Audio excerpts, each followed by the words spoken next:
Très bien. Écoutez, il est un petit peu plus de 14 heures. Nous allons pouvoir démarrer ce premier webinaire. Donc, je suis ravi de vous accueillir. Alors, en introduction, je vais vous dire tout de suite que cette session est enregistrée et qu'un replay serait mis à disposition rapidement. Vous avez la possibilité de poser des questions via le chat que nous répondrons en fin de session à un maximum de questions. Et si toutefois nous n'avions pas le temps de répondre à toutes les questions, des réponses vous seront communiquées ultérieurement. Donc pas de crainte, vous aurez toutes les réponses à toutes vos questions. Bon, écoutez, je suis déjà ravi de vous accueillir pour ce premier webinaire que nous organisons avec l'ICSI en partenariat. Donc, je suis Nicolas Chouteau, je suis le secrétaire général du réseau MAZ et je vais donc donner le top départ de ce webinaire. Alors, les apports des FOH dans la prévention des accidents graves et mortels. Ça a été un choix fait par l'association Mazixi hein, dans le cadre de notre partenariat. Pour remettre un petit peu de contexte à tout le monde, donc le MAZ, a priori, si vous êtes connecté, vous nous connaissez. Pour autant, certains acteurs qui ne sont pas au contact direct du MAS dans votre entreprise nous ont peut-être rejoints. Donc, remettre le contexte. Donc, nous, le MAS, nous sommes une association loi 1901. Nous comptons plus de 6200 entreprises adhérentes, c'est-à-dire quasiment 500 000 salariés. Nous sommes très connus pour notre action autour de la certification MAS, donc avec les audits, mais pas seulement. Nous animons toute une série d'outils également, comme une veille réglementaire, des conférences et ce webinaire. Et je commence à venir à un autre sujet. Donc, nous avons édité aussi depuis quelques années les conseils de mascotte. En partenariat sur l'événement de ce jour, donc l'ICSI, Institut pour une culture de sécurité industrielle. Donc l'ICSI est une association loi 1901 qui regroupe des industriels, des collectivités, le monde de la recherche, mais également les syndicats. Et sa mission, comme vous pouvez le voir écrit, hein, son objectif c'est d'améliorer la sécurité dans les entreprises et qui intervient aussi particulièrement sur le domaine de la prévention des accidents graves et mortels. Et c'est ce qui nous rassemble notamment aujourd'hui. Alors, pour remettre un petit peu le contexte de notre conférence, je pense qu'il est important de se rappeler quelques chiffres. Les entreprises masées, et c'est vérifié à l'occasion de chaque suivi semestriel, ont 2 à 3 fois moins d'accidents du travail, que ce soit en fréquence et gravité, que celles qui ne sont pas certifiées. On le voit notamment au travers de deux grandes familles parmi nos adhérents, la métallurgie et le BTP. Ces deux familles représentent à elles seules plus de 50% de nos adhérents. On voit sur ces graphes le taux de gravité en vert de la famille des entreprises masées versus la même famille en bleu en France, les confrères qui, eux, ne le sont pas. Donc ces chiffres vous montrent effectivement qu'en moyenne, les entreprises vont réduire leur fréquence et gravité des accidents, donc d'un facteur 2 à 3. Si l'on regarde maintenant l'évolution de la culture de sécurité dans les entreprises adhérentes du MAS, on peut aussi le regarder en fonction de l'ancienneté dans la démarche. Vous voyez à gauche sur ce graphe le taux de fréquence 1 et 2, donc en vert le taux de fréquence 1, en bleu le taux de fréquence 2 et en rouge le taux de gravité des entreprises certifiées 1 an. Et plus vous allez vers la droite de la courbe, vous voyez l'évolution de cette accidentologie en fonction des cycles de certification. Vous voyez à droite, on a d'indiquer les entreprises certifiées 5 fois 3 ans consécutivement, voire plus. On voit ces résultats qui baissent progressivement. Par contre, ce que l'on peut constater, c'est que sur les premiers cycles de certification, on a une baisse qui est rapide. Rapide, vous voyez qu'on divise quasiment par deux sur les premiers cycles. Et par contre, ensuite, on voit une baisse beaucoup plus lente, voire presque une stagnation des résultats. Alors, pourquoi cette stagnation? Nous nous sommes rapprochés de l'ICSI il y a quelques années justement pour identifier quelles étaient les pistes qui pourraient nous permettre de continuer à progresser. Comment aider nos adhérents à franchir ce plateau de verre? Et finalement, bien souvent, qu'est-ce qu'il faut commencer par faire? C'est mettre à disposition de toutes et tous les bonnes pratiques, les meilleures pratiques vues déjà chez d'autres entreprises qui sont peut-être un petit peu en avance sur d'autres. Donc lorsque nous nous sommes rapprochés de l'ICSI, nous avons fait un premier état des lieux. Et finalement, si l'on considère que pour une bonne culture de sécurité, nous devons nous appuyer sur trois piliers. Le pilier technique, qui va être ce que vous faites dans votre entreprise au niveau de vos ateliers, de vos installations. Le pilier organisationnel, que l'on peut considérer par exemple comme des procédures ou un système de management de la sécurité comme le MAS. Il y a une troisième étape qui est importante, c'est ce qu'on appelle souvent communément le comportement. Le diagnostic que nous avons réalisé avec l'ICSI nous a permis d'identifier à peu près à quel stade nous étions avec nos adhérents. Donc vous voyez, c'est le stade que nous avons entouré en bleu. Nous sommes sur ce stade organisationnel et en partie, nous avons attaqué cette étape de franchir un cap et de comportement puisqu'un certain nombre de nos adhérents ont déjà franchi ce cap. C'est cela que l'on appelle les trois piliers de la culture de sécurité.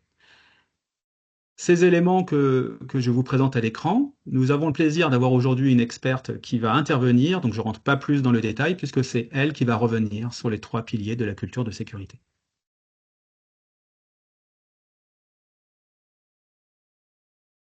Alors, quelles actions ont été engagées suite à ces constats? Donc, nous avons signé un partenariat avec l'ICSI il y a quelques années et ça nous a permis de publier 9 nouveaux conseils de mascotte que l'on appelle globalement les conseils pour une culture de sécurité intégrée. Vous les connaissez certainement, ils sont accessibles en ligne sur Internet gratuitement. C'est donc un livre. Et rapidement, nos adhérents nous ont dit, mais c'est bien, ok, vous nous avez dit à mettre des mots sur des concepts qu'on sentait mais qu'on n'avait pas verbalisés. Mais maintenant, comment je fais pour les mettre en œuvre? Donc, la deuxième étape a été de lancer la MAS Academy. La MAS Academy, donc une plateforme pédagogique, format web, qui permet de déployer ces conseils de mascotte. Donc, depuis cet été, 100% de nos adhérents ont des comptes qui ont été créés sur la MAS Academy. Si toutefois vous n'aviez pas encore vos codes d'accès, je vous invite à vous rapprocher de vos associations locales dont vous dépendez. Parallèlement à ces outils que nous avons déployés, vous l'avez noté, le référentiel MAS est en cours d'évolution. Donc dans sa version de 2014, déjà on abordait pour la première fois la notion de culture SSE. C'était une révolution à l'époque. Le mot culture, personne ne l'utilisait ou presque. Bien sûr, nos confrères de l'ICSI en faisaient déjà la promotion, mais c'était quand même un concept émergent parmi nos adhérents. Dans la version 2024, comme vous l'avez peut-être vu si vous avez commencé à l'ouvrir, nous avons intégré les facteurs organisationnels et humains. Mais pour concrètement, c'est quoi? Voilà. Qu'est-ce que c'est que ces fameux FOH? Combien de fois j'ai entendu cette question? Donc, ça a été l'objet de nos échanges avec l'ICSI et nous avons décidé donc d'engager une série de webinaires. Et aujourd'hui est donc cette première action que nous menons. Et nous avons décidé que pour commencer, il fallait partir sur une approche globale. Et nous viendrons sur de futurs webinaires sur des cas plus précis. Mais pour aujourd'hui, nous sommes donc rentrés dans cette étape de vous expliquer quels sont les facteurs organisationnels et humains et en quoi cela nous apporte pour la prévention des accidents graves et mortels. Vous m'excusez. Donc je passe la parole à Dounia Tadzi, qui est directrice des opérations de l'ICSI et qui va donc présenter par le détail donc les FOH. Dounia, j'arrête mon partage et je te passe la main.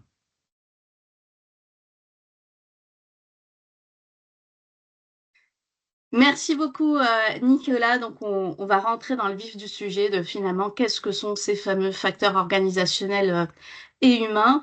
Alors, je vais reprendre en fait ce qu'a commencé à présenter Nicolas en revenant sur finalement quelles ont été les phases successives de l'approche en termes de SSE. Et en effet, la première grande phase, ça a été de travailler sur la fiabilité technique, sur la conception, sur le design, sur les équipements, sur le matériel. Et bien évidemment, on continue et il faut continuer à travailler sur ça. Et ça a été une première phase qui continue pour faire baisser le taux d'accident.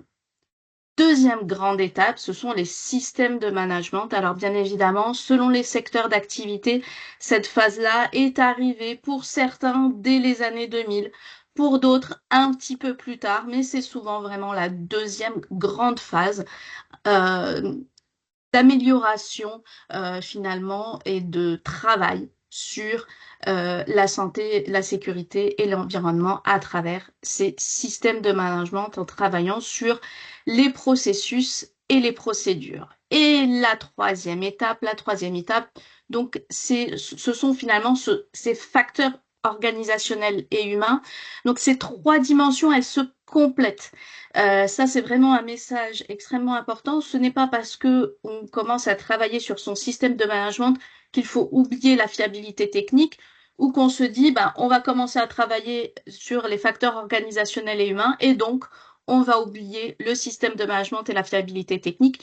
Il faut vraiment voir ça comme étant des dimensions qui se complètent et qui se complètent dans le temps. Alors, tout à l'heure, Nicolas a aussi parlé de comportement. Alors, on va rentrer aussi un peu plus dans le détail sur ce point-là. On entend aussi, ben, on a envie d'améliorer notre culture sécurité. Alors, ça veut dire quoi? Pour certains, ce qu'il y a derrière, c'est, ben, en fait, ben, il faudrait changer les mauvais comportements et les mauvais comportements des opérateurs. Alors, ça serait un petit peu trop facile. Ça voudrait dire que finalement, seul le comportement des opérateurs détermine le niveau de sécurité. Et ça voudrait dire également que les comportements favorables à la sécurité se limitent au comportement de conformité. Or, c'est bien plus complexe que cela et on va rentrer un peu plus dans le détail de ces fameux comportements et le comportement de l'homme. Alors, l'homme et la femme sont des agents de fiabilité. On a besoin d'eux pour amener de la performance. De la performance à quelque niveau que ce soit, y compris en SSE. Alors, ils sont un agent de fiabilité parce qu'ils ont des comportements souhaitables et en même temps, et c'est un petit peu la, la deuxième face d'une même pièce, ces mêmes personnes qui ont des comportements souhaitables, à des moments, ils ont des comportements non souhaitables. Et donc, à des moments, que ce soit les individus ou les collectifs, ne vont pas toujours jouer ce rôle positif en termes de performance globale et de performance en termes de santé-sécurité. Alors, si on veut travailler sur ces fameux comportements, comment est-ce qu'on s'y prend? Alors, on se dit, ben, finalement, on peut peut-être changer l'homme. On va peut-être pouvoir agir sur son comportement si on change des propriétés de l'être humain.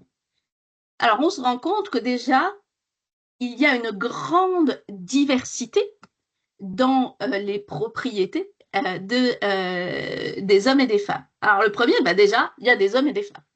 Il y a des grands et des petits. Il y a des plus expérimentés et des plus jeunes. Il va y avoir des personnes qui vont, par exemple, avoir besoin de lunettes et d'autres pas. On va avoir des gens qui vont travailler de jour et de nuit. On va avoir des éléments physiologiques et physiques sur lesquels, finalement, on a peu de marge de manœuvre. Donc, se dire que pour changer les comportements, on va changer les propriétés des êtres humains, ben finalement, c'est peut-être pas la bonne voie. Alors, qu'est-ce qu'on peut faire d'autre? Pour cela, essayons de comprendre un petit peu mieux ce que sont ces fameux comportements. Alors, en fait, les comportements, c'est la partie immergée de l'iceberg, on pourrait dire. C'est la partie observable, ce que l'on peut voir de l'activité humaine. Finalement, les comportements, ce sont les manières de faire. C'est la manière dont on agit, dont on se comporte, dont on s'exprime, et on va pouvoir le voir à travers des mouvements, des postures, des paroles. Mais comme je le disais, c'est la partie observable et donc la partie immergée de l'iceberg. Et il y a toute une partie qui est moins visible et pour autant qui a toute son importance. Ce sont les manières de penser. Les manières de penser, qu'est-ce que c'est? Ben finalement, c'est ce que l'on va percevoir, les perceptions, c'est ce qu'on va penser, c'est ce qu'on va ressentir en termes d'émotions et c'est ce en quoi on croit, c'est-à-dire nos valeurs et nos convictions. Et finalement, ces deux-là, ils vont communiquer ensemble. Manière de faire et manière de penser sont complètement intriquées.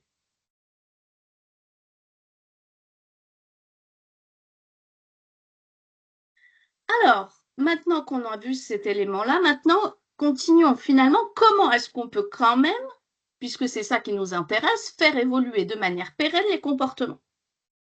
En fait, ce que l'on recherche, c'est que les résultats et les performances, qu'ils soient en SSE, mais également en termes de production et de qualité soit au plus haut niveau. Alors pour cela, on va s'intéresser au comportement. Au comportement, et en fait, on vient de le voir, un peu plus que le comportement. On va s'intéresser à l'activité, on va s'intéresser aux manières de faire et aux manières de penser. On va s'intéresser finalement également aux comportements souhaitables, qui sont de la conformité aux règles, de la proactivité, et on va essayer de voir comment maximiser, augmenter cette conformité aux règles et cette proactivité, et en même temps, comment est-ce qu'on va baisser la non-conformité et le fait de ne pas être proactif, donc de ne pas être impliqué. Et c'est là où on va voir arriver ces fameux facteurs organisationnels et humains. Les facteurs organisationnels et humains sont finalement les facteurs qui permettent d'influer sur les comportements. Ils sont au nombre de 4. Il y a l'individu en lui-même, la situation de travail, les collectifs de travail et l'organisation et le management. Alors, maintenant, rentrons un peu plus dans le détail sur le premier facteur qui est l'individu en lui-même.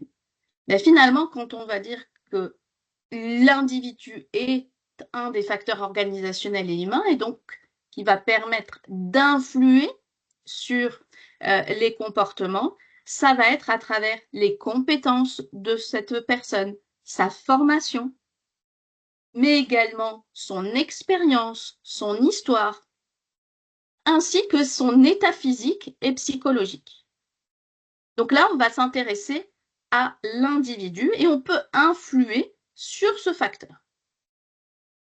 Deuxième facteur, c'est la situation de travail. Finalement, c'est dans quelle situation les personnes vont être amenées à exercer leur activité professionnelle. Quelles vont être les conditions de travail de manière générale? Quel va être l'état, la disponibilité du matériel et des équipements dont ils ont besoin? Est-ce qu'ils ont accès aux différentes documentations, aux différentes informations? Qu'en est-il finalement de tous les canaux d'information? Et là, on va parler de la situation de travail. Jusqu'à présent, ces deux premiers facteurs, on les connaît assez bien.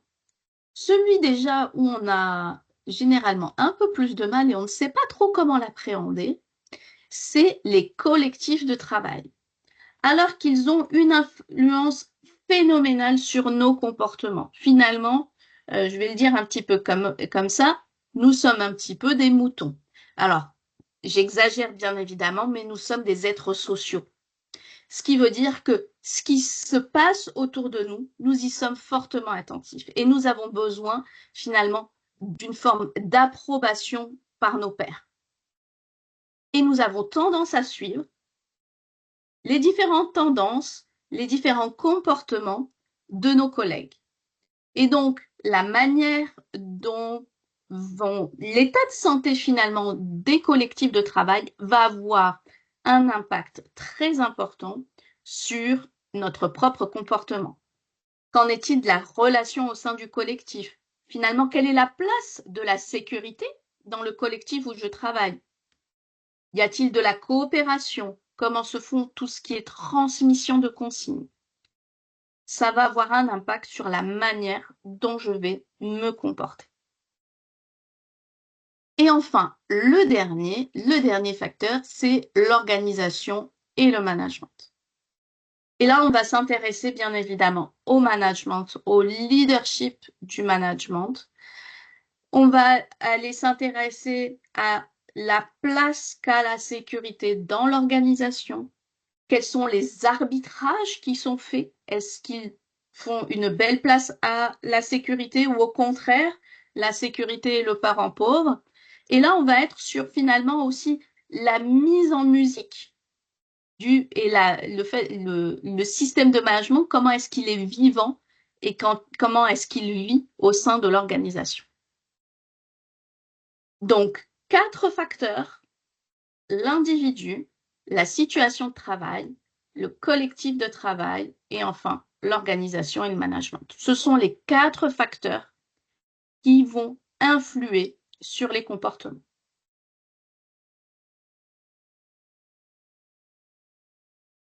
Alors, on va maintenant revenir sur les 3 piliers. Alors, les 3 piliers, technique, système de management, facteurs organisationnels et humains. Un des éléments fondamentaux, c'est de se dire, en réalité, ces 3 piliers, ils sont imbriqués. Ils vont ensemble. Alors, des fois, on me dit, ah, mais nous, on est très bon en technique, on a un super système de management. Maintenant, il faut qu'on travaille sur les facteurs organisationnels et humains. Eh ben, moi, j'aurais tendance à leur dire que ils ne peuvent pas avoir un très bon pilier technique si ils ne se sont pas intéressés aux facteurs organisationnels et humains. On ne peut pas avoir un bon système de management si notre sécurité technique est à la ramasse ou que on ne prend pas en compte les facteurs organisationnels et humains. Alors prenons des exemples plus précis. Qu'ils nous disent, ah ben finalement, ces temps-ci, on va avoir du mal à investir sur de nouveaux équipements. Bon, notre système de management, c'est bon, on est certifié. Maintenant, on va mettre le paquet sur les facteurs organisationnels et humains, finalement, pour qu'ils arrivent à gérer tout ça et qu'ils compensent d'une certaine manière les manques que l'on a en termes d'investissement technique. Et bien malheureusement, ça ne marche pas. Ou en tout cas, ça ne marchera qu'un temps. Si on laisse tomber un des piliers, ça s'écroule. Et chaque pilier, quelque part, construit sa solidité grâce au travail sur les autres piliers. Donc, vraiment un point extrêmement important, ces 3 piliers, ils sont totalement imbriqués et il faut travailler en cohérence sur les 3 en même temps. Alors, qu'est-ce qu'on a partagé ensemble? Que la sécurité repose sur 3 piliers. Pilier technique, système de management et facteurs organisationnels et humains.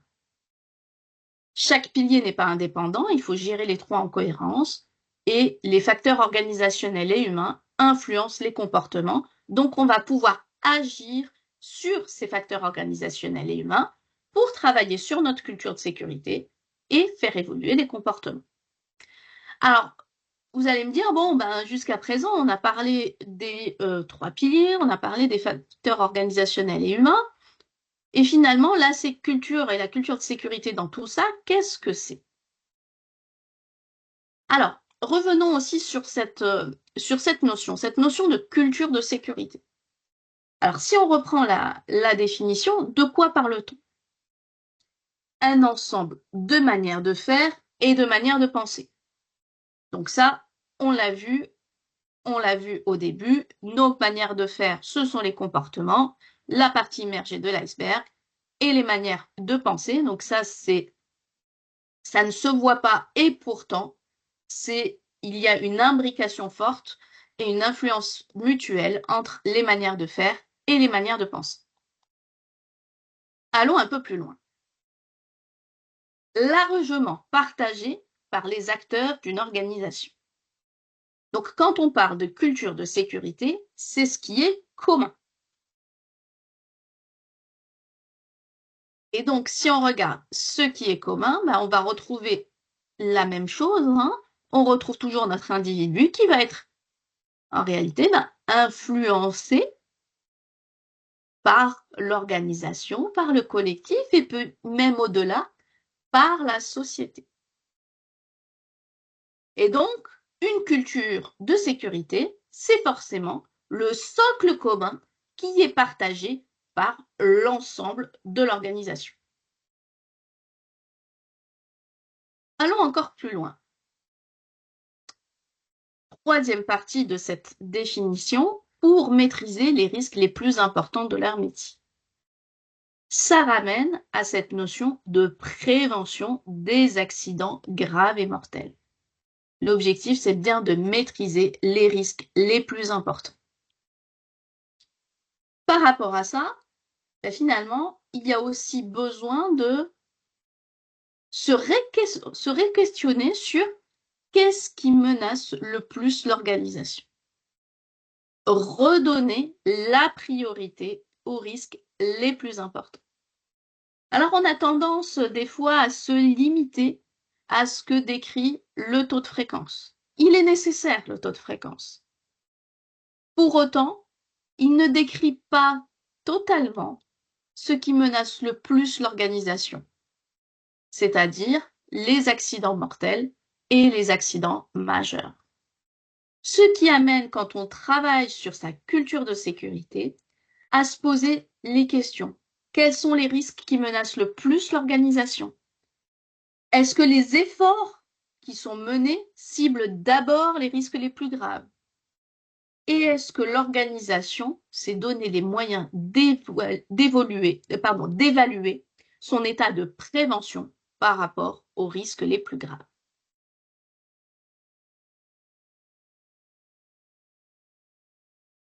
Ce qui nous amène à ce fameux diamant de la prévention qui est là pour se dire, finalement, comment est-ce que, avec l'ensemble des événements, des déclarations, des situations dangereuses que on a pu remonter, comment je m'en sors? Alors, bien évidemment, on va s'intéresser aux accidents les plus graves, ceux avec des blessures, avec un mort, voire plusieurs morts. Et il va falloir faire un petit peu de tri sur le reste des événements pour en extraire les pépites, pour en extraire le diamant. Et ces diamants, c'est des événements bénins à haut potentiel de gravité, c'est-à-dire des événements qui ont peut-être eu des conséquences peu graves, mais qui, dans des circonstances légèrement différentes, auraient pu avoir des conséquences graves.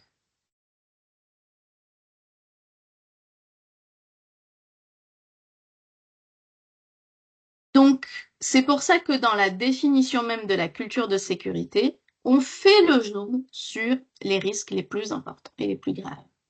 Alors, la dernière partie de cette définition, elle est autour de la place qui est donnée à la sécurité. La culture sécurité, c'est le reflet de la place que la culture de l'organisation donne à la sécurité dans toutes les décisions, dans tous les arbitrages, à tous les niveaux hiérarchiques et dans tous les métiers.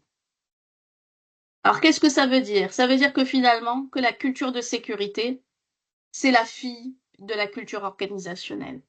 C'est une sous-partie de la culture organisationnelle. Et que la sécurité n'est pas une bulle séparée des autres enjeux. Il y a de nombreux enjeux à gérer dans une organisation qui vont au-delà de la sécurité. Mais finalement, la sécurité, la culture de sécurité, c'est la place qui est donnée à la sécurité dans l'organisation.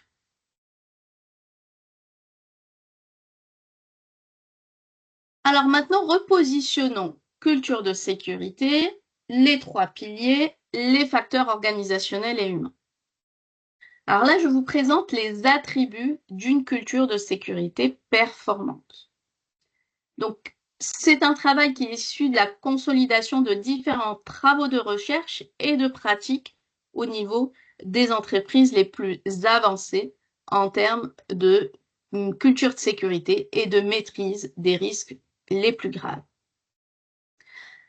Alors, on va retrouver nos fameux trois piliers: technique, système de management et facteurs organisationnels et humains. C'est un des attributs d'une culture de sécurité performante, de s'investir et d'investir sur ces trois piliers en cohérence. On va retrouver également le fameux diamant de la prévention, la conscience partagée des risques les plus importants et de se dire qu'est-ce qui est fait pour avoir une conscience partagée des risques les plus importants pour prévenir les accidents graves et mortels. Et on va bien évidemment retrouver d'autres attributs. Donc là, j'ai commencé par les attributs violets, qui sont des attributs liés à la stratégie, l'attention permanente aux trois piliers, la conscience partagée des risques les plus importants. Et on va avoir le troisième attribut lié à la stratégie, qui est l'équilibre pertinent entre le régler et le gérer. Alors, qu'est-ce que ça veut dire ça? C'est bien évidemment qu'il va falloir anticiper le mieux possible, avoir des systèmes, des procédures à respecter et donc d'anticiper le mieux possible, avoir donc un réglé et en même temps savoir faire face à l'imprévu qui est le gérer et donc également le développement des comportements proactifs. On va avoir également deux attributs qui sont liés aux acteurs, le leadership du management et finalement comment démontrer son leadership en sécurité et l'implication des salariés, comment favoriser la conformité sûre et la proactivité. Et de manière globale, comment s'assurer de la mobilisation de l'ensemble des parties prenantes. Enfin, deux attributs qui sont liés à des processus clés. La culture de la transparence, c'est finalement comment se donner les moyens de la confiance, de la liberté de parole pour, par exemple, permettre des remontées en toute confiance, comment favoriser la reconnaissance et la réaction appropriée. Et enfin, le dernier attribut qui est autour de la culture interrogative, qui est finalement d'avoir toujours cette conviction, pour ne pas dire la peur, qu'on ne maîtrise jamais totalement ses risques. Et donc, on va toujours être dans une culture qui va se poser des questions, qui va être dans une vigilance partagée, parce que on n'est jamais sûr de maîtriser l'ensemble de ces risques les plus importants. Et donc voilà pour cette partie d'introduction, je dirais, sur les facteurs organisationnels et humains et leur place dans la prévention des accidents graves et mortels en lien avec une culture de sécurité performante.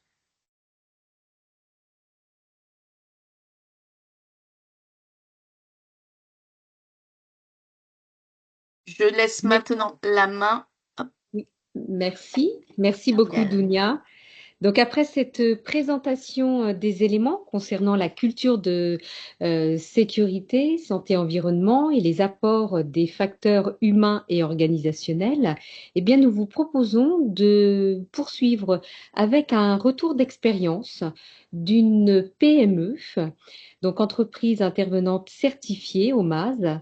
Et donc nous allons laisser la parole à Benoît Dehus, le directeur de cette entreprise Sotumec, donc une PME de 200 salariés en Normandie, qui va nous présenter sa démarche et le parcours opérationnel en termes de culture de sécurité et l'intégration de ces facteurs humains et organisationnels. Benoît, nous te laissons la parole. Bonjour à toutes et à tous. Donc, je vais vous présenter aujourd'hui notre retour d'expérience sur l'utilisation de la MAS Academy pour améliorer notre culture de sécurité. Alors, au départ du processus, il y a eu un élément qui était un élément vraiment important. euh, c'est la formation qu'on a fait MASXI et qui permet, sur une journée, d'aller un peu plus loin dans la présentation du webinaire d'aujourd'hui que nous a fait Dounia et de se poser la question parce qu'à l'époque, ça c'était en 2019. C'est vrai qu'on parlait beaucoup de culture de sécurité, mais la culture de sécurité, c'est quoi?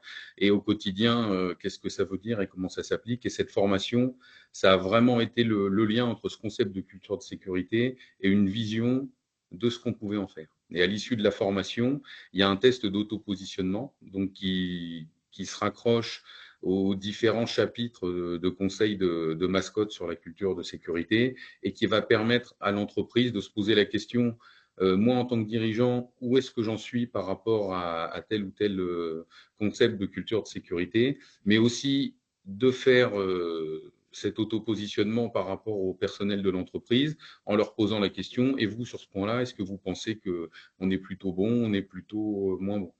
Et en fonction de ces résultats, se dire, et là, c'est un programme qu'il faut bâtir et qu'on a revu avec les principaux managers de l'entreprise, c'est de se dire où est-ce qu'on veut aller. Il y a des endroits où on est fort et est-ce que ça vaut le coup de continuer à développer tout de suite? Des endroits où on n'est pas fort, est-ce qu'il faut commencer par ça? Et ça, c'est à chaque entreprise de construire son programme. Donc nous, on a construit un programme sur 3 ans. Et vous voyez sur les slides là, qui apparaissent à l'écran les petits pictogrammes, et ce sont les pictogrammes qui font référence au chapitre de la MAS Academy qu'on a utilisé pour développer ce programme dans l'entreprise. Le socle, alors Dounia nous disait que la culture de sécurité, c'est ce qu'on a en commun. Et je pense que chez Sotumex, ce qui nous a permis d'avancer, c'est de se définir quelque chose de commun qui était non négociable. Et on a un certain nombre de collaborateurs ou de gens qu'on peut croiser sur les chantiers dans notre vie professionnelle quotidienne qui peuvent voir la sécurité parfois comme des contraintes qui ne sont pas toujours de bon sens. Et donc, ce que je voulais, c'était donner du sens. Et la seule façon de donner du sens, c'est de se mettre d'accord sur un nombre de règles qui sont des règles vitales, des règles que si on enfreint, la conséquence, elle peut être fatale et personne ne peut remettre ça en question. Donc on a tous l'exemple, on a vécu le Covid à une certaine période. Moi j'aime bien cet exemple-là, porter un masque en même temps que des lunettes de sécurité quand on est tout seul, eh bien, effectivement, ça peut être des consignes de sécurité qui peuvent être remises en question. Donc là, on fait un mode opératoire, on discute ensemble d'un aménagement du mode opératoire. Et si on est deux et qu'il n'y a pas de risque de projection dans les yeux, on met le masque et pas les lunettes. Et si on est tout seul avec un risque de projection dans les yeux, on met les lunettes et pas le masque. Ça se négocie dans les modes opératoires. Les règles vitales, c'est non négociable et on ne fait pas d'écart aux règles vitales. Et le fait d'avoir recentré notre culture de sécurité sur ce socle qui était les règles vitales qu'on a définies, ça nous a vraiment permis d'avancer et ça a vraiment permis d'expliquer à tout le monde le sens et pourquoi on fait de la sécurité. Et avant tout, on fait de la sécurité pour éviter d'avoir un accident grave et mortel. Et donc, dans notre quotidien, ça veut dire que plutôt que de faire un arbre d'écose pour un coup de marteau sur le doigt, eh bien, on va plutôt faire une analyse approfondie de toutes les situations dangereuses et tous les incidents qui sont en relation avec les règles vitales qu'on a identifiées dans l'entreprise. Donc, ce diamant de la prévention dont nous a parlé Dounia tout à l'heure, on l'a mis en place dans notre reporting sécurité et c'est commenté tous les mois aux salariés. Et si on veut alimenter en minerai notre système pour pouvoir y trouver des diamants et des pépites, il va vraiment falloir favoriser la remontée d'informations et créer un climat de confiance dans l'entreprise. Et pour ça, alors, on a évolué dans le système. Je témoigne d'ailleurs sur la MAS Academy sur ce module remontée d'informations pour vous expliquer tout le cheminement qu'on a eu. Alors, on a fait la meilleure remontée du mois et on a fini sur ce système qui est de dire, quand il y a un écart, on sait sanctionner les écarts. Quand il y a une contribution positive au système, il faut le valoriser. Donc avec des retours écrits, alors nous, on a pris une reconnaissance financière. Je dirais chaque entreprise, en fonction de son contexte, peut décider. Mais ne serait-ce que dire qu'on sait bien, il faut le faire. Et aussi d'expliquer qu'une remontée d'informations, et encore plus une remontée d'informations où le salarié qui fait la remontée, c'est lui qui a fait l'erreur. Quand on arrive à avoir ça, on arrive vraiment à alimenter le système, on arrive vraiment à avoir du minerai, et de ce minerai, en l'analysant, on peut avoir des pépites. Et systématiquement, moi, je réponds par écrit à toutes les remontées d'informations. Donc, qu'il y ait une suite qui soit donnée et on explique laquelle elle est. S'il y a une analyse, on peut faire participer le salarié. Puis des fois, on dit non, ça, on ne va pas le prendre en compte et on donne la raison pour laquelle on ne donnera pas suite. Et en contrepartie de ces réactions positives, il y a aussi une réaction aux écarts, une matrice de réaction. Et là également, moi j'ai voulu que ce soit uniquement par rapport aux règles vitales. Et là aussi, on donne du sens. Si on dit, voilà, 3 fois, il y a un non-port de pays et que ce port de pays, OK, il est obligatoire partout, mais à l'endroit où on ne le portait pas, le danger n'est pas présent, donc il n'y a pas de risque, on perd du sens. Quand on raccroche ça aux écarts, aux règles vitales, eh bien, on donne du sens et on n'a pas de. J'ai jamais eu de réaction de personnes qui remettaient ça en cause. Alors, ce qu'il faut bien voir, c'est que dans l'écart à la règle vitale, c'est pas obligatoirement l'individu. Ça peut être aussi l'organisation. Et on peut avoir aussi des personnes qui sont en écart aux règles vitales parce qu'elles ne sont pas formées.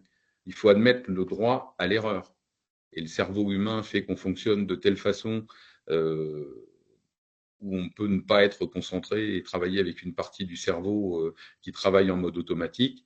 Et donc, l'erreur est humaine et il faut reconnaître ce droit à l'erreur. Et après, quand ce n'est pas un problème de formation ou un problème d'erreur, c'est un problème de violation. Et dans la violation, aujourd'hui, on a évolué parce que ça, on l'a mis en place il y a 2-3 ans. Et il y a la violation qui est faite par intérêt personnel, c'est quand même assez rare, et une violation sans intérêt personnel. Et on se rend compte que la violation, quand elle est faite sans intérêt personnel, la personne qui commet la violation a l'impression de le faire pour servir le collectif. Donc, soit servir son entreprise, soit servir son client. Et là, le traitement qui est à faire, il est plus sur le collectif et l'organisation que sur l'intervenant. Et dans ce cas-là, maintenant, on convoque aussi à un entretien la hiérarchie ou le responsable de l'organisation qui normalement aurait dû gérer cette situation.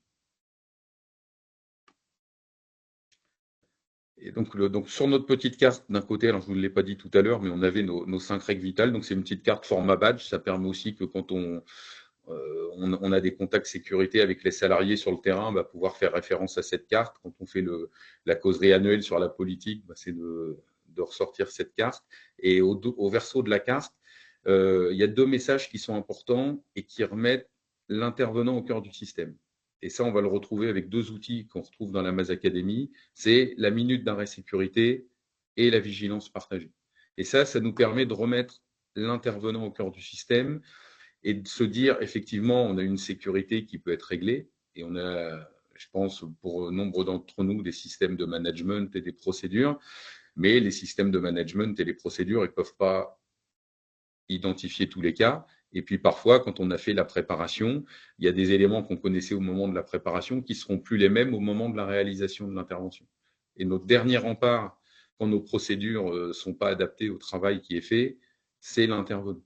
Donc 7 minutes d'arrêt sécurité, ça reprend le fonctionnement du cerveau en disant on peut faire des erreurs. 80% des accidents arrivent à des personnes compétentes sur des activités qui sont des activités récurrentes. Et là, on travaille en mode automatique. Et quand on travaille en mode automatique et qu'il y a un des paramètres qui n'est pas le même que d'habitude, eh bien, c'est là qu'on peut risquer l'accident. Donc, 7 minutes d'arrêt sécurité utilisées par l'intervenant, mais également utilisées par le management. Et là, pour renforcer le leadership sécurité au niveau du chef d'équipe, quand il y a un contact, plutôt que de regarder une adéquation ad hoc par rapport à un certain nombre de choses qui sont faites, pas faites, c'est d'interviewer et de dialoguer avec l'intervenant pour lui demander aujourd'hui, voilà, qu'est-ce que tu réalises comme activité, quel danger as-tu identifié, quel risque as-tu identifié et qu'est-ce qu'il faut mettre en place, est-ce que tout est bien présent? Est-ce que dans les journées précédentes, il y a eu des moments où tu as été obligé de t'arrêter pour. Et là, dire ah bah oui, avant-hier, il y avait telle chose, et tu as fait une remontée d'information? Non. Donc, tu vois, l'importance de faire une remontée d'information, c'est que si je ne te vois pas aujourd'hui, eh bien ça, on ne le sait pas. Donc, et travailler sur ce système et travailler sur le contact sécurité et bien expliquer à l'intervenant que c'est lui qui est aussi moteur dans le système et qu'il n'est pas juste là et en se disant si de toute façon, si je fais quelque chose qu'il ne faut pas faire, il y a bien un chef qui va passer pour me le dire. Donc ça, c'était la minute d'arrêt sécurité. De la même façon, la vigilance partagée, que moi j'identifie comme étant la minute d'arrêt sécurité pour autrui, où nos collègues peuvent aussi faire des erreurs, ils peuvent être dans des situations personnelles où ils ont la tête à autre chose qu'à leur travail. Et c'est aussi de l'intérêt de tout le monde de pratiquer la vigilance partagée. Et quand on a construit ce module de la Maz Academy, on s'est rencontré qu'effectivement le concept de la vigilance partagée était simple, mais que l'appliquer au quotidien et le faire intégrer par les collaborateurs, ça pouvait être plus compliqué qu'il y paraissait. Et donc, dans les modules de la Maz Academy, c'est ce que Maïté vous expliquera tout à l'heure, c'est qu'il y a des modules qui sont d'application terrain. Et le but, c'est vraiment de pouvoir expliquer les concepts et de les démultiplier sur le terrain auprès des intervenants pour que tous les outils soient utilisés.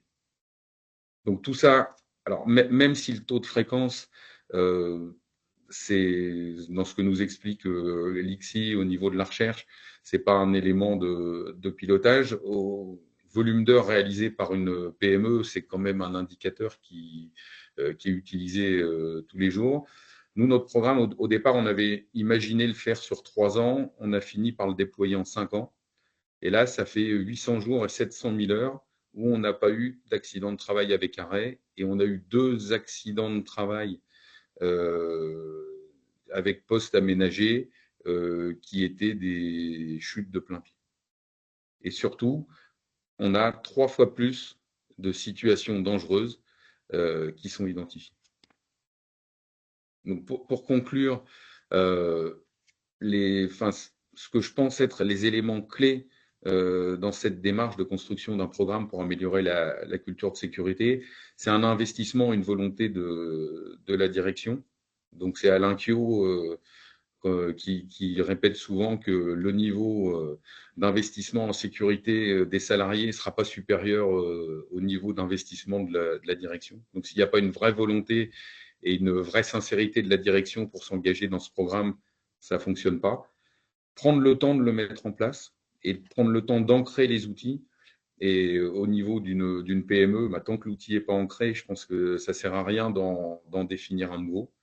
Donc, et quand l'outil est ancré, s'assurer régulièrement que son utilisation est bien pérenne. Donner du sens, ça c'est important, parce qu'expliquer de faire des choses, si on ne sait pas pourquoi on le fait, et notamment, vous verrez dans la Maz Academy, il y a un petit module sur la minute d'arrêt sécurité où on explique le fonctionnement du cerveau humain.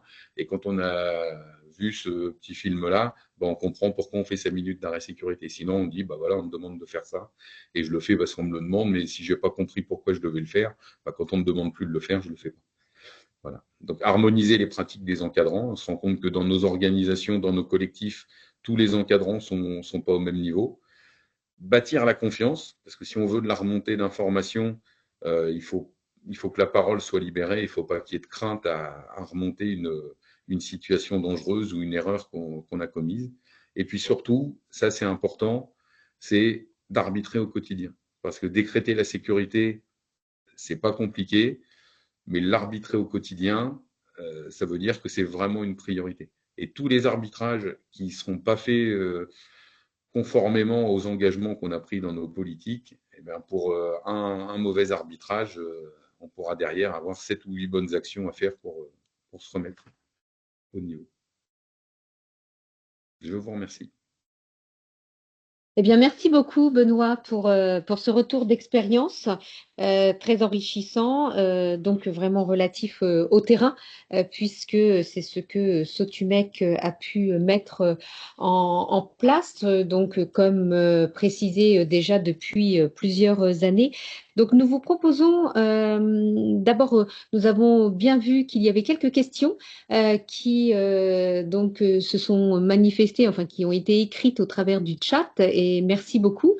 Et donc, n'hésitez pas à transmettre vos interrogations, vos réflexions, vos commentaires, puisque juste après la prochaine intervention, donc, nous allons répondre à un certain nombre d'entre elles.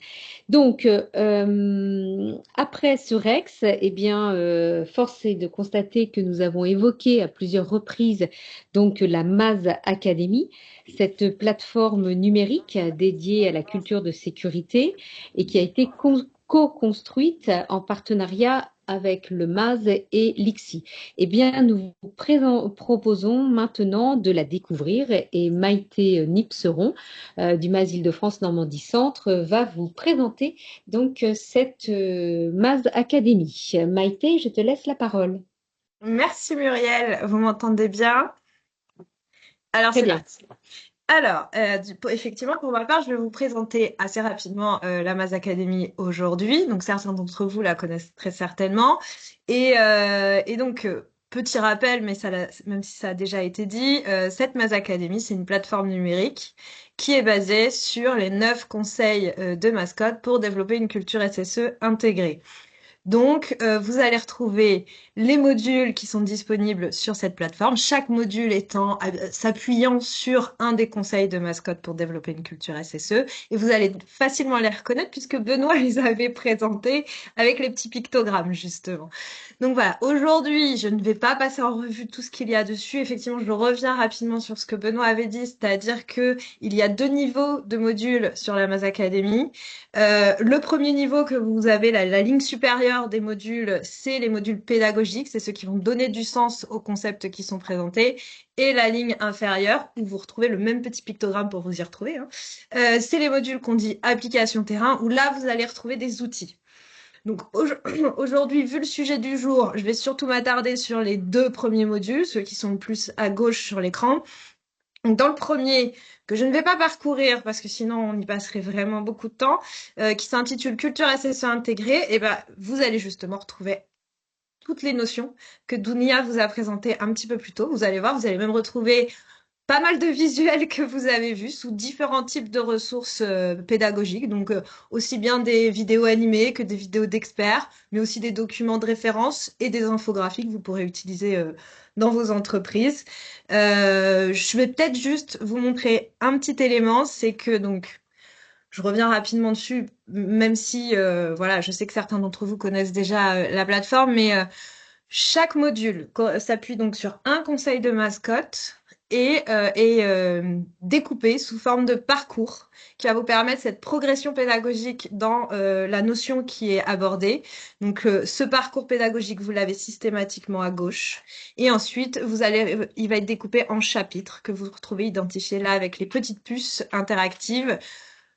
Les premiers chapitres, vous verrez, ils sont toujours similaires. C'est un chapitre d'introduction pour recadrer un petit peu le sujet qui va être abordé, le public concerné, les objectifs du module. Voilà, je ne vais pas forcément aller beaucoup plus loin.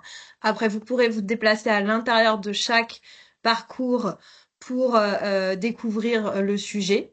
Là, ce que je voulais vous montrer quand même, parce qu'il n'y aura pas cette ressource-là dans le module dans lequel je vais aller après de façon un petit peu plus précise, c'est un type d'outil qu'on met à votre disposition que sont les mallettes pédagogiques. Et là, en l'occurrence, dans ce premier module, qui est là pour vous présenter c'est quoi la culture de sécurité intégrée, qu'est-ce qu'on entend par là, vous avez une mallette pédagogique qui se découpe en 3 séquences d'animation, de support de causerie pour pouvoir animer des moments de prévention. Donc vous avez 3 séquences. La culture sécurité, qu'est-ce que c'est? La culture sécurité, comment faire? Et la culture sécurité et moi, quel est mon rôle? Et donc pour ça, à chaque fois, vous allez retrouver une petite vidéo sur laquelle s'appuie le support, un guide d'animation pour la personne qui va animer ces moments sécurité et un diaporama en 3 séquences. Donc tout fait, prêt à l'emploi. Donc voilà, je tenais à le mettre un petit peu en avant, même si je présentais pas le reste du module, parce que c'est une ressource, enfin c'est un outil qu'on retrouve dans tous les modules de la plateforme et qu'on a développé spécialement pour vous. Donc voilà. Je reviens sur la page d'accueil et donc pour faire suite aux propos de Dounia et de Benoît, l'idée aujourd'hui c'était d'aller se balader, d'aller découvrir le module application de terrain qui est associé à ce module culture SSE intégrée qui s'appelle conduite du changement vers une culture SSE intégrée et qui est donc une étude de cas. Tous les modules ne sont pas forcément construits sur ce format étude de cas, mais là, pour traiter ce sujet-là, on avait trouvé intéressant d'aborder le sujet sous le format étude de cas. Donc, vous voyez, vous n'êtes pas perdu, c'est exactement le même, le même arrangement visuel que dans le module précédent. Là, on est dans le chapitre introduction, donc je ne vais pas forcément le détailler, mais vous allez retrouver toutes les étapes du parcours à gauche, avec premier chapitre de l'étude de cas, engagement dans la démarche d'évolution. Chapitre 3, état des lieux et partage des constats. Chapitre 4, construction de la vision à moyen terme. un chapitre 5 avec à votre disposition des témoignages, une conclusion. Et alors ça, je le dis tout de suite, comme ça m'évitera de revenir dessus à la fin de la présentation. Mais sachez que le dernier chapitre de chaque module, vous retrouvez le conseil de mascotte sur lequel il s'appuie. Donc là, c'est le conseil de mascotte numéro 20 et vous pouvez le télécharger direct. Voilà, donc ce que je vous propose, vu qu'on a dit qu'on était sur une étude de cas, forcément pour pouvoir rentrer dans le sujet, on a créé une petite vidéo de mise en situation et je vous propose, ce sera certainement la seule ressource vidéo que je vais vous montrer aujourd'hui, mais je pense que c'est intéressant de pouvoir s'immerger dans le sujet au travers de cette petite vidéo. J'espère que tout va bien se passer, surtout vous me faites des grands signes si jamais ça ne marche pas. On ne sait jamais. Je vais passer en plein écran pour que ce soit plus facile pour vous et je lance la vidéo. Mission Culture SSE intégrée. Jean-Marc, très inquiet, explique à Hugo que les résultats sécurité sont insatisfaisants et très disparates d'une équipe à une autre. Il craint un accident grave ou la perte de clients importants en raison d'une trop faible implication en sécurité. L'urgence pour Maseo est d'élever le niveau de sa culture de santé-sécurité. Jean-Marc confie donc à Hugo la mission d'aller au contact des équipes de Maseo pour réaliser un état des lieux et définir un plan de progrès. Il lui recommande de commencer son état des lieux par le site d'un de leurs clients, l'entreprise Innovat. L'équipe Maseo qui y intervient depuis 3 ans a des résultats sécurité bien meilleurs que ceux des autres équipes de Maseo. Cela pourrait servir de source d'inspiration pour établir le plan de progrès. Hugo retrouve Johanna et son équipe sur le site d'Innovat. Il observe sur le site un réel engagement sécurité qui se traduit pour les équipes Maseo par une grande rigueur vis-à-vis des règles, de réels échanges lors des moments dédiés à la santé et la sécurité, des prises d'initiative utiles et pertinentes, et un collectif soudé. Johanna confirme. Le contexte actuel du site est très favorable au respect des règles. Si l'application d'une règle est difficile, on en parle et on trouve des solutions. La parole est libre. Les membres de mon équipe font suffisamment confiance à Innovat pour exprimer leurs doutes et leurs erreurs. Leur expérience sur le site montre que sécurité, coût et délai sont compatibles. Hugo s'entretient ensuite avec un intervenant terrain de l'équipe de Johanna.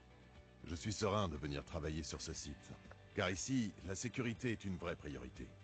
Par exemple, récemment, nous avons arrêté une opération de levage pour des problèmes de sécurité. Le directeur d'Innovat nous a même félicités, malgré le retard de planning que cela impliquait. Quand on fait une remarque ou une proposition sur la sécurité, on est toujours écouté et on nous communique régulièrement son traitement. Ici, les responsables se déplacent sur le terrain. On les voit, pas pour nous fliquer, mais pour nous aider. On se sent bien sur ce site. L'ambiance nous pousse à agir en sécurité. On est sincèrement tous engagés pour qu'il n'y ait pas d'accident. Cela renforce notre qualité de vie au travail. Hugo rencontre d'autres acteurs du site pour comprendre comment un tel progrès a été obtenu et quel est le chemin qui a été parcouru. Il commence avec le directeur d'Innovat. Nous avons pris conscience de notre fragilité il y a 4 ans. Lors d'un accident grave, un gars s'est fait percuter par un engin de chantier. En mobilisant les équipes, nous avons alors diagnostiqué notre culture sécurité, ce qui nous a permis de prioriser 3 changements majeurs. Premièrement, développer le leadership sécurité des managers, avec plus de présence sur le terrain et une attitude bienveillante et ferme face aux événements sécurité. Ensuite, élaborer tous ensemble des règles qui sauvent, leur donner du sens et donner les moyens d'application. Enfin, favoriser une meilleure coopération entre entreprises utilisatrices et entreprises intervenantes, notamment sur le traitement des remontées terrain. Cela nous amène à un plus grand engagement pour la sécurité et favorise une plus grande exemplarité. J'ai vu récemment sur un chantier un encadrant de Maseo interpeller un encadrant de chez nous, qui circulait trop vite. J'ai assisté à l'échange qui s'est déroulé naturellement, de manière positive et constructive. Hugo comprend les conditions favorables à l'engagement sécurité de l'équipe de Johanna. Il va pouvoir aider son entreprise Maseo à progresser vers une culture de santé-sécurité plus élevée, mieux intégrée et mieux partagée.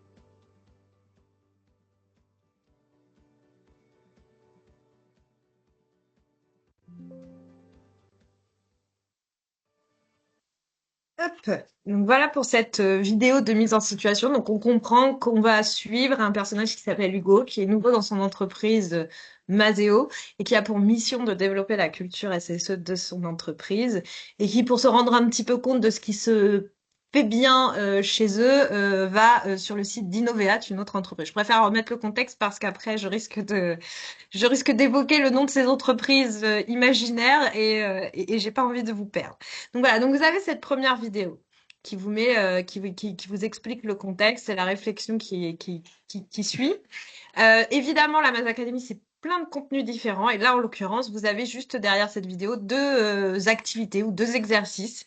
Donc, dans le premier, l'objectif, c'est de vous tester sur enfin, ce que vous avez compris des caractéristiques de la culture SSE de l'entreprise Innoveat, hein, qui est plutôt performante, qui a une culture SSE plutôt bien développée, bien intégrée dans l'entreprise. Je vais pas aller forcément plus loin, mais voilà, on est sur une activité interactive. Et vous avez donc un deuxième exercice qui s'appelle vers un engagement de Maseo dans la démarche. Et là, l'idée, c'est d'aider Hugo à préparer un petit peu son discours pour convaincre les membres de sa direction et de l'encadrement à s'engager dans cette démarche de changement vers une culture SSE intégrée. Et donc là, vous allez voir, c'est pareil, c'est interactif et vous allez pouvoir choisir un petit peu les arguments qu'il va pouvoir présenter à sa direction. Voilà pour ce chapitre. Alors, comme bien souvent dans les chapitres, vous avez toujours une petite synthèse de ce qui a été évoqué à la fin du chapitre. Je ne vais pas forcément le détailler là aujourd'hui, c'est pas forcément le sujet. Ensuite, évidemment, Hugo a compris où est-ce qu'il voulait, enfin, ce que sa direction lui demandait en termes de mission, de conduite du changement vers une culture SSE intégrée. Maintenant, la question qui va se poser pour lui, c'est comment je fais pour engager cette démarche de changement. Et donc là, on passe au chapitre 3, qui s'intitule Réalisation d'un état des lieux et partage des constats. Alors, ce que je n'avais pas forcément détaillé, hein, c'est qu'à chaque fois, vous allez voir, vous allez retrouver le temps à accorder au chapitre, le type de ressources que vous allez y trouver. C'est pour vous guider un petit peu, hein. On est vraiment sur l'aspect pratique de la plateforme. Donc, vous avez une première ressource vidéo qui va expliciter la conduite du changement vers une culture SSE, enfin d'une culture SSE à une culture SSE intégrée. Je ne vais pas passer cette ressource, c'est pas le sujet aujourd'hui.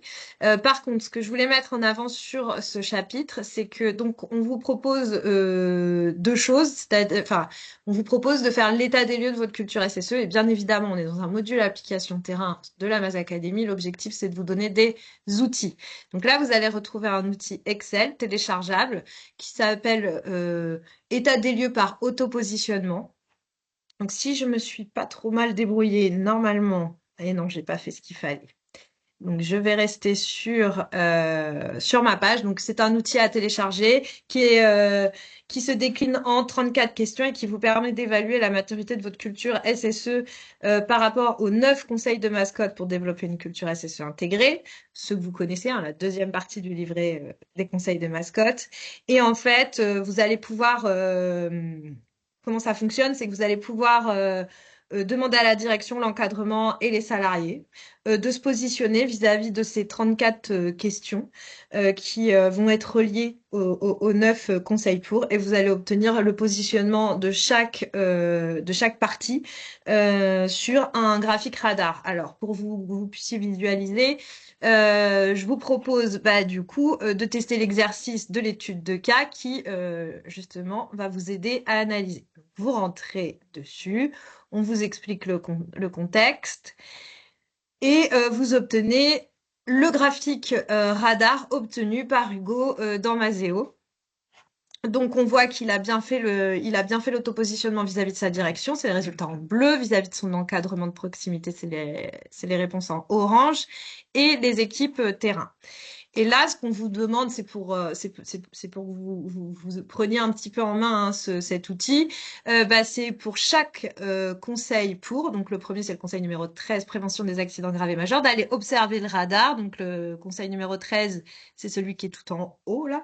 C'est de regarder un petit peu comment sont positionnées les perceptions des 3 parties, direction, encadrement de proximité et équipe. Et ensuite, une fois que vous vous êtes fait une idée, d'aller choisir pour vous s'il s'agit d'une force, d'une faiblesse, d'une moyenne, enfin, en gros, tout le monde est d'accord pour dire que l'impact n'est ni favorable ni défavorable, ou s'il y a un gros écart de perception sur ce conseil.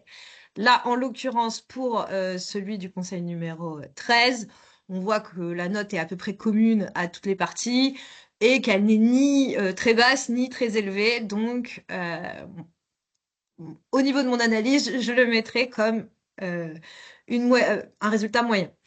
Donc c'est bien ça. Alors, il faut savoir que dans la Mass Academy, on n'est pas là pour sanctionner, on est là vraiment pour accompagner les adhérents sur ces sujets. Donc, il y a toujours un retour qui vous est fait, qui vous dit si vous avez choisi la bonne réponse ou pas forcément, et qui complète la réponse. Je vais pas faire tout l'exercice. Là, l'idée, c'est de travailler sur le conseil numéro 14. Le numéro 14, il est juste ici. On voit que les avis ont l'air assez raccords sur le fait que la culture juste, c'est peut-être pas ce qui fonctionne le mieux dans l'entreprise et que ça peut être un axe de travail. Donc, vous faites la même chose. Vous déplacez le petit curseur sur faiblesse et voilà. Donc, une fois que vous avez fini, vous avez un moyen très simple de revenir au parcours avec le petit bouton vert. Voilà, donc ça c'était les 2 points que je voulais vous montrer sur ce chapitre. Toujours la petite synthèse de fin de chapitre pour vous aider à savoir où est-ce que vous en êtes et à garder les informations les plus importantes en mémoire. Sur le chapitre 4, alors, vous avez, l'idée là, c'est qu'Hugo a fait l'état des lieux de la culture SSE de son entreprise. Maintenant, il faut aller un petit peu plus loin et donc construire la vision sécurité et le programme de changement à moyen terme. C'est la mission qui lui a été confiée. Donc là, toujours pareil, on est dans un module application terrain. L'idée, c'est de vous apporter des outils. Donc, vous allez trouver 2 outils qui vont pouvoir vous être utiles. Je vais pas forcément les télécharger, mais c'est pareil, c'est des outils Excel que vous allez pouvoir récupérer et qui vont vous guider. Un, pour la construction de la vision sécurité que vous voudriez voir partagée par tous dans l'entreprise à moyen terme. Donc, sur un petit tableau Excel avec des cases à compléter sur les axes de travail que vous avez identifiés et sur ce que vous voulez voir comme résultat. Et vous en avez un second qui s'appelle construire le programme de changement, culture de sécurité. Et là, c'est des fiches actions où vous allez pouvoir travailler sur votre rétro-planning, je dirais, votre plan d'action pour mener à bien et pour arriver à votre vision sécurité. Donc ça c'est pareil, là je vais pas avoir le temps d'aller forcément beaucoup plus loin, mais c'est des outils qui sont à votre disposition et qui ont été créés pour vous. Le chapitre 5, puisqu'on va continuer à avancer dans notre parcours, c'est ce que je vous ai dit tout à l'heure, c'est des témoignages d'entreprises qui sont adhérentes à diverses associations MAS. La MAS Academy regroupe les adhérents de toutes les associations, comme le disait Nicolas tout à l'heure. Donc là, on est sur des entreprises qui vont vous présenter les actions qu'elles ont pu mener avec leurs collaborateurs grâce à des outils de la MAS Academy. Donc vous avez 3 témoignages différents, dont celui dont Benoît parlait tout à l'heure sur la remontée d'informations qui est juste là. Et ça, je vous laisserai les découvrir par vous-même, évidemment, parce que on n'a pas forcément le temps aujourd'hui. Mais voilà. Ensuite, évidemment, une conclusion. Et là, la conclusion vous propose d'aborder l'aspect ancrage de la culture SSE intégrée dans la durée. Et elle va l'objectif du chapitre, c'est vraiment de vous donner les clés pour ancrer les acquis que vous allez obtenir grâce à votre démarche de changement dans la durée. Et donc, on vous donne quelques pistes sur les réactions. Il faut travailler sur les réactions appropriées liées à la culture juste, la présence des managers sur le terrain, la place de la sécurité dans les arbitrages, les remontées d'informations, les échanges et le traitement des problèmes. Et tout ça, c'est les sujets qui sont abordés dans tous les autres modules que je ne vous présenterai pas aujourd'hui. Donc après, voilà, vous aurez l'occasion d'aller les découvrir, peut-être même de participer à d'autres animations où on en parle. Mais voilà. Et puis, je vais m'arrêter là puisque je vous ai déjà dit que le chapitre 7, c'était le conseil de mascotte. Donc, j'ai pas forcément autre chose à dire. Je reviens à l'accueil et je redonne la main. Très bien, merci beaucoup Maïté pour cette Merci. démonstration. Donc sur un temps court, ce n'est pas toujours évident, mais merci beaucoup pour cet exercice bien réussi. Alors nous sommes au terme en fait des différentes présentations, donc faites par Dounia, par Benoît et par Maïté, avec bien sûr des objectifs différents et complémentaires. Donc, nous allons pouvoir maintenant, si vous le souhaitez, passer donc au moment des questions-réponses. Et vous avez pu vous exprimer au travers du chat et nous vous proposons donc de répondre à quelques questions. Alors, tout d'abord, les questions pour Benoît Dehus, donc qui a présenté son retour d'expérience. Et puis ensuite, nous redonnerons la parole à Maïté par rapport aux éléments techniques, puisque vous avez été assez nombreux à poser la question sur mais comment active-t-on la Maz Academy? Comment fait-on avec un seul mot de passe, un seul identifiant? Comment ça marche? Eh bien, donc, nous allons vous répondre. Alors, tout d'abord, Benoît, nous avons quelques questions par rapport à ton intervention. Pour commencer, comment savez-vous que la minute d'arrêt sécurité est bien réalisée, d'une part, et mesurée, d'autre part? Alors, je dirais cette vérification et cette mesure, elle est faite par l'encadrant de proximité dans le renforcement de la minute d'arrêt sécurité. Et lors d'un contact sur sécurité sur le terrain, le chef d'équipe demande à l'intervenant un exemple d'application de la minute d'arrêt sécurité. Et de la même façon, en termes de coaching, je vais vous prendre un exemple récent. J'arrive sur un chantier où il y a un travail à feu qui doit être fait, et l'extincteur est au pied de petit échafaudage qui fait 1,50 m de haut. Donc je dis pas au gars, bah, monte ton extincteur, je vais le voir et je lui pose la question, bah, qu'est-ce que tu es en train de faire? C'est quoi le danger? Bah, danger, c'est des hydrocarbures qui pourraient être présents résiduellement dans la ligne. C'est quoi le risque? Ah bah, le risque, c'est quand je vais faire du feu que ça s'enflamme. Et donc, qu'est-ce que tu fais? Et là, le gars, il descend, il va chercher son extincteur. Donc, la minute d'arrêt sécurité, ça doit devenir un réflexe à chaque fois qu'on démarre une intervention, à chaque fois qu'on identifie quelque chose qui n'était pas prévu dans l'intervention. Ça permet de se reconcentrer. Et le travail du manager de proximité, du chef d'équipe, enfin, on l'appelle différemment chacun dans nos organisations, c'est de s'assurer en questionnant les intervenants qui réalisent bien régulièrement cette minute d'arrêt sécurité.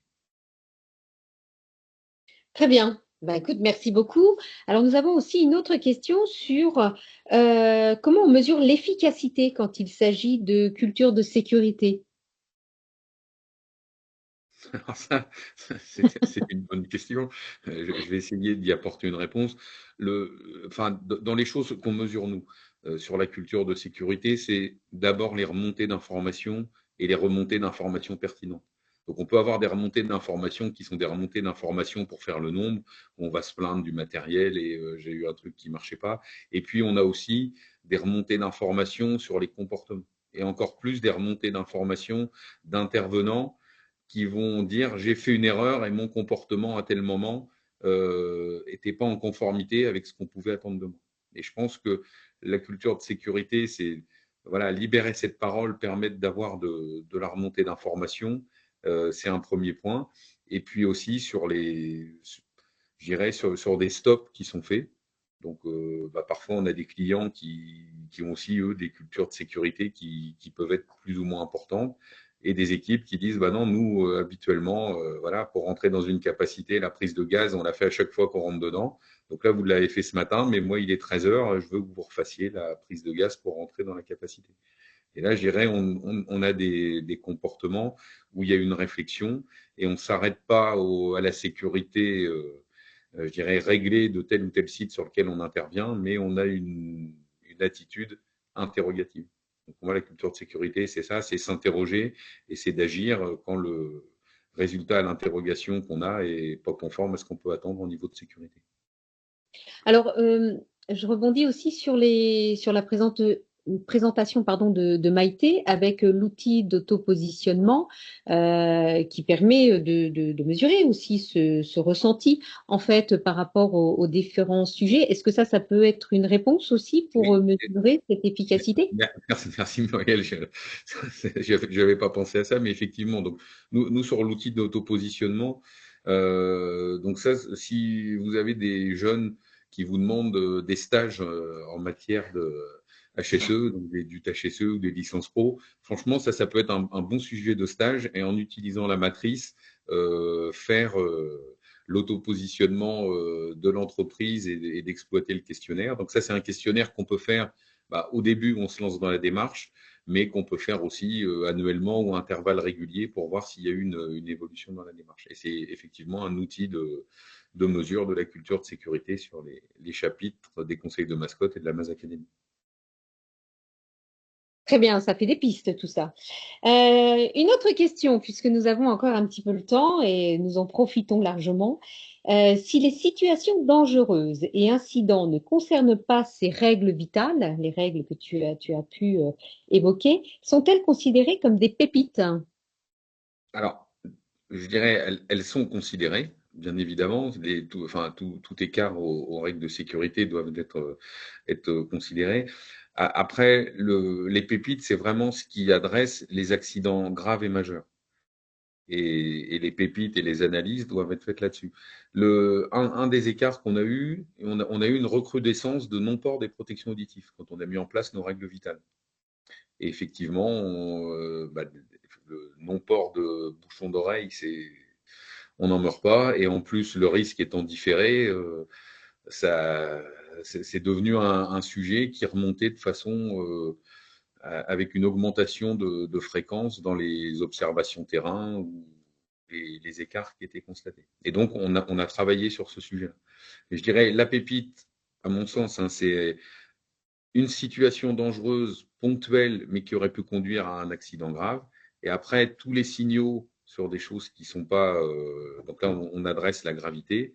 Et puis sur des événements qui n'ont pas trait à des risques vitaux, là, c'est le paramètre de fréquence qu'il va falloir prendre en compte et traiter le paramètre de fréquence. Et après, sur un salarié identifié où on a, alors même si ce n'est pas dans notre matrice de réaction, des écarts réguliers par rapport à des ports de pays qui ne concernent pas des règles vitales, effectivement, c'est des situations qui sont à traiter, mais que je n'identifierais pas comme des pépites. Très bien, merci beaucoup Benoît. Donc je vais laisser la parole à Maïté qui va nous expliquer un petit peu comment on fait pour activer cette Maz Academy, comment on fait pour avoir accès à la Maz Academy, comment ça fonctionne. Alors, je vais tenter d'être claire. Après, vous venez de toutes les associations, donc vous n'avez pas forcément tous exactement eu les mêmes conditions d'accès au même moment. Donc, je vais essayer d'être synthétique. Et je vais peut-être repartager mon écran parce que ça va être un petit peu plus simple de présenter les choses. Je vais revenir sur la Maz Academy, je vais me déconnecter. Comme ça, vous allez voir un petit peu l'idée. Donc, quand vous cliquez sur le lien pour aller vers la Maz Academy, que vous retrouvez bien souvent sur vos sites internet des assos, enfin nous, personnellement, les adhérents peuvent retrouver le lien directement sur notre site internet. Vous arrivez sur la page d'identification où on vous demande un identifiant et un mot de passe. L'identifiant, c'est pas compliqué, ça c'est le cas pour tout le monde, c'est votre identifiant Maz habituel en minuscule. Retenez bien le minuscule. Normalement, certains l'obtiennent directement comme ça selon les nouvelles procédures qu'on a mis en place, mais pensez à le taper en minuscule, sinon ça bug pas mal sur l'outil. Le mot de passe, il y a deux choses. Soit vous aviez déjà activé la Maz Academy avant 2024 et du coup vous aviez créé votre propre mot de passe. Mais ça, on va le mettre de côté pour tous ceux qui n'ont pas activé actuellement, soit parce que leur association vient d'arriver sur la plateforme, soit parce que vous êtes adhérent d'une asso qui propose la Maz Academy depuis longtemps, mais que vous ne l'aviez pas encore activé. Normalement, maintenant, on vous fournit un mot de passe pour votre premier accès. Donc ça, c'est les associations qui l'ont reçu. Enfin, on l'a dans la gestion de votre dossier et on a la possibilité de vous le renvoyer. Deuxième petite chose à savoir, la Mass Academy, c'est donc un accès par entreprise et donc une adresse mail qui est enregistrée dessus. Le contact qui est enregistré sur la plateforme pour toutes les associations maintenant, c'est le contact numéro 1 quand vous remplissez votre suivi semestriel, ou celui qu'on appelle généralement le contact démarche MAS ou le contact pour organiser l'audit, pour ceux qui font des demandes d'audit. Donc, c'est bien souvent la personne qui joue le rôle de préventeur, de HSE, de responsable HSE dans les entreprises. Déjà, c'est ça. Donc, pour tous ceux qui activeraient la Mass Academy récemment, enfin, qui voudraient activer la Mass Academy, soit vous avez reçu il n'y a pas si longtemps. Selon les assos, je peux difficilement vous dire quand parce que on a procédé sous forme d'échelonnage dans le changement des conditions d'accès. Donc, je peux pas vous dire si vous êtes Mazest, c'était en mars. Enfin, voilà, c'est compliqué. Mais vous avez dû recevoir au cours de cette année, entre février et juin, un mail de votre association, bien évidemment, si vous ne l'aviez pas déjà activé avec un rappel de votre identifiant en minuscule et un nouveau mot de passe. Et bien évidemment, ce n'est pas votre mot de passe habituel, parce qu'on ne peut pas. La plateforme, elle est gérée pas par nous directement, donc on ne pouvait pas utiliser le même mot de passe. Ce mot de passe, vous avez la possibilité de le changer en cas de besoin. Pour ça, vous avez la petite fonction qui est restée en place sur cette page d'identification qui s'appelle mot de passe oublié. Si vous le changez, ce que vous êtes tout à fait en droit de faire, en fonction des gens qui sortent de vos entreprises, etc., vous pouvez avoir envie de le changer. Sachez que par contre, nous, on n'aura plus l'info du mot de passe que vous avez changé, puisque comme on vous le disait, entre nous, la base de données où on gère vos dossiers de certification d'engagement dans la démarche MAS et la plateforme MAS Academy, on n'est pas du tout sur le même outil et il n'y a pas de communication directe. Donc, on peut pas gérer le suivi de vos mots de passe, c'est pas possible. Donc, on vous donne un mot de passe pour votre premier accès. Vous avez la possibilité de le changer, mais à partir de là, nous, on ne pourra plus vous aider. Bon, par contre, vous pouvez le changer autant de fois que vous voulez, hein. Donc, évidemment, si un matin, vous ne retrouvez pas votre mot de passe, la personne qui est enregistrée sur la plateforme peut tout à fait le changer. Il n'y a pas de souci. Voilà. Qu'est-ce que je peux vous dire d'autre sur... Ah si, peut-être, Muriel, ce que tu disais tout à l'heure, il me semble, sur le fait qu'il n'y a qu'un accès par entreprise. Alors Oui, attendez, je départage quelques secondes pour me reconnecter et je reviens. Oui, alors effectivement, sur la Mass Academy, on ne peut offrir qu'un seul accès par entreprise. Du coup, évidemment, si vous souhaitez utiliser la Mass Academy pour pouvoir suivre la réalisation des parcours par vos salariés, c'est un petit peu compliqué puisque vous ne pouvez pas savoir qui s'est connecté quand, qui a fait tel parcours. Il n'y a pas de... En tout cas, jusque-là, il n'y avait pas moyen de le faire. On a une nouvelle fonctionnalité qui arrive.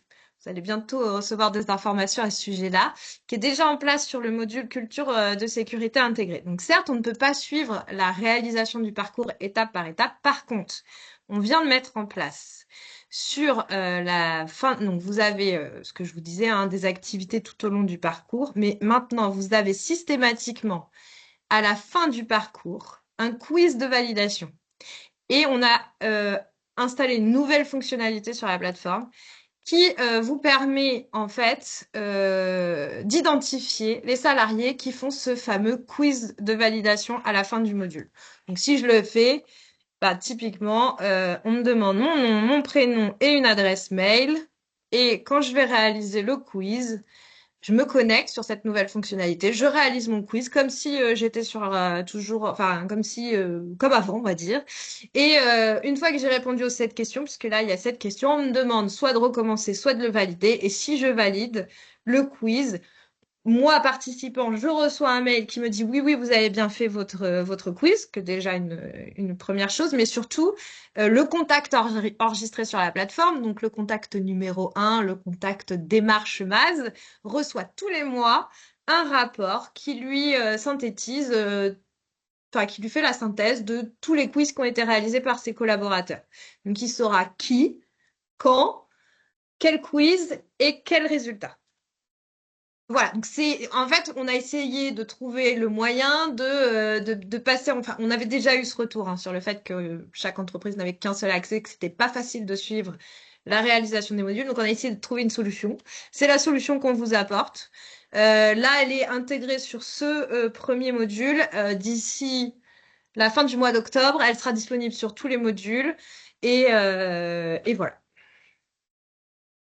Très bien, merci beaucoup Maïté. Le temps passe, il est déjà Ouais. 28 et bientôt le temps de devoir nous quitter. Nous avons encore quelques questions auxquelles nous n'avons pas pu répondre, donc nous allons le faire.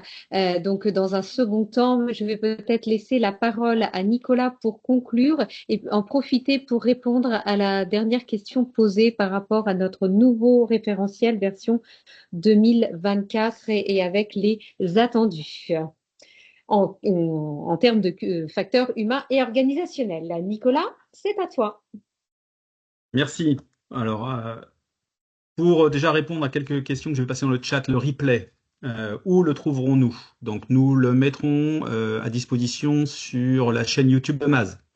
Donc, pour ceux qui ne la connaissent pas, vous allez dans YouTube, vous tapez Réseau Maz. Tapez pas Maz tout court, vous allez tomber sur un rappeur américain qui est notre homonyme. Hein. Ce ne sera pas le même programme. Donc, la chaîne YouTube. Sur les attendus dans le référentiel. Alors, vous allez avoir des formations, pour certains ont peut-être déjà participé à des formations sur le nouveau référentiel, mais ce sont des actions qui démarrent progressivement. Donc, pour ceux qui l'ont ouvert déjà, vous avez pu voir vous avez toujours le principe dans le référentiel, page de droite, qui est l'évaluation faite par l'auditeur, page de gauche, qui est l'exigence finalement qui est attendue vis-à-vis de l'entreprise. Vous allez retrouver à plusieurs endroits des rappels sur les FOH, sur la page de gauche. Vous allez notamment voir parler de vigilance partagée. Vous allez notamment avoir des questions sur est-ce que les facteurs organisationnels et humains ont été intégrés dans l'analyse des risques, etc., etc. Je ne veux pas vous faire un grand cours sur quand même le contenu du référentiel parce que je ne vais pas spoiler les formations auxquelles vous allez pouvoir assister.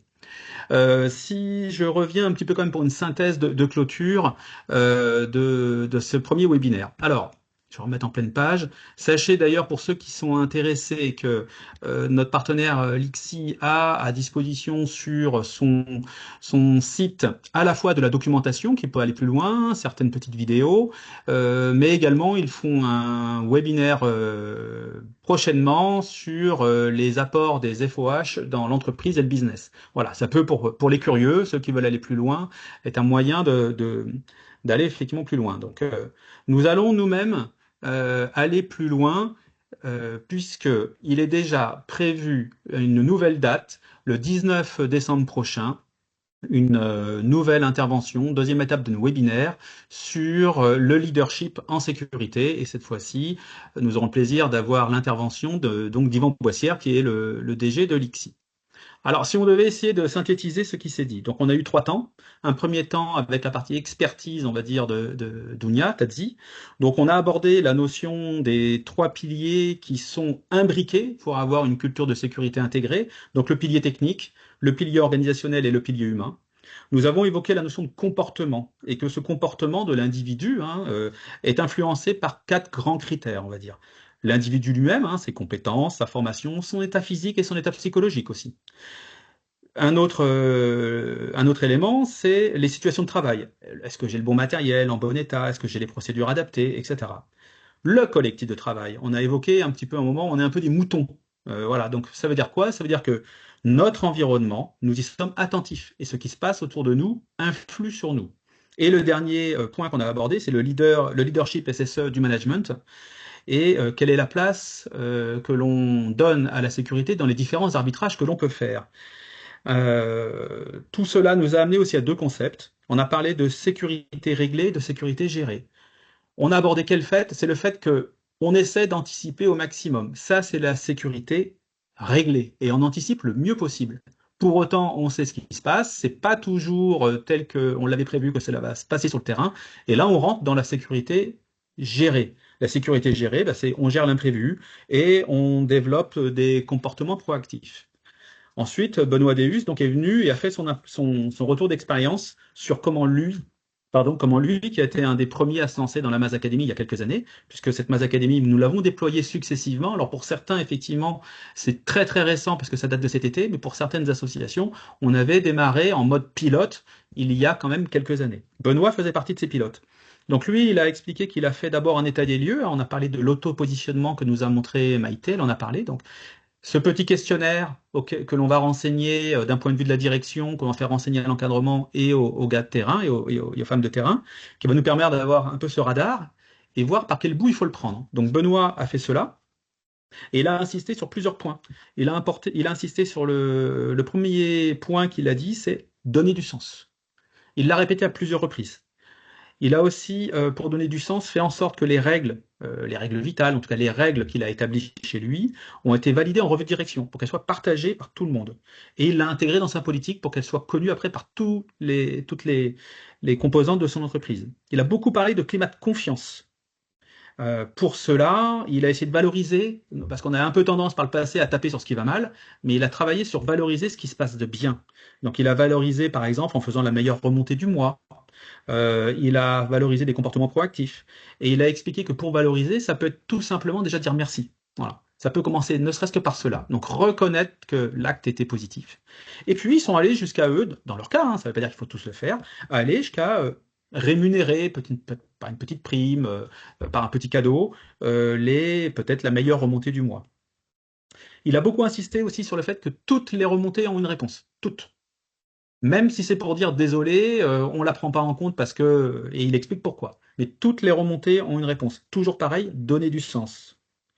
Et puis il a aussi parlé de faire la différence entre l'erreur qui peut se produire, un collègue qui fait une erreur, et la violation intentionnelle à une règle. C'est deux traitements complètement différents et qui doivent être traités. Et à un moment, il a repris une expression d'Alain Quillot, qui est donc de l'ICSI, avec qui nous collaborons régulièrement, sur la notion d'investissement et volonté de la direction. Il a dit, il n'y aura pas d'investissement des salariés supérieur à celui de la direction. Donc, encore une fois, donner du sens et montrer l'exemple. Enfin, donc Maïté a essayé, dans un temps contraint, de vous montrer que tout ce qui a été abordé aujourd'hui, il existe une plateforme qui s'appelle la Maz Academy, qui est à disposition pour les dernières associations qui sont rentrées dans la Maz Academy depuis cet été.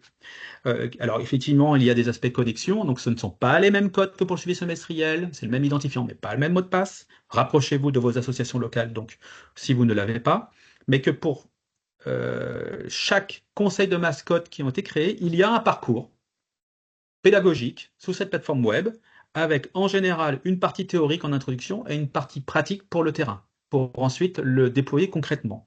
Qu'il y a quasiment à chaque fois une mallette pédagogique pour vous aider à présenter le sujet dans l'entreprise, et qu'à chaque fin de parcours, il y a un petit quiz d'évaluation aussi pour voir si vos collaborateurs ont avancé, qu'est-ce qu'ils ont compris, est-ce qu'ils l'ont fait déjà. Et pour conclure, je vous dirais que la Maz Academy, c'est un outil qui est mis à votre disposition. Vous êtes libre de l'utiliser ou pas, mais je vous recommanderais un minimum, allez voir. Vous y avez accès. Vous allez voir, ça vous convient, utilisez-la. Vous avez d'autres outils internes, aucun problème, vous pouvez les utiliser. Par contre, nous vous encourageons maintenant, au travers de ce nouveau référentiel, à vous intéresser et agir au niveau de ce qu'on appelle, d'une manière générale, les FOH.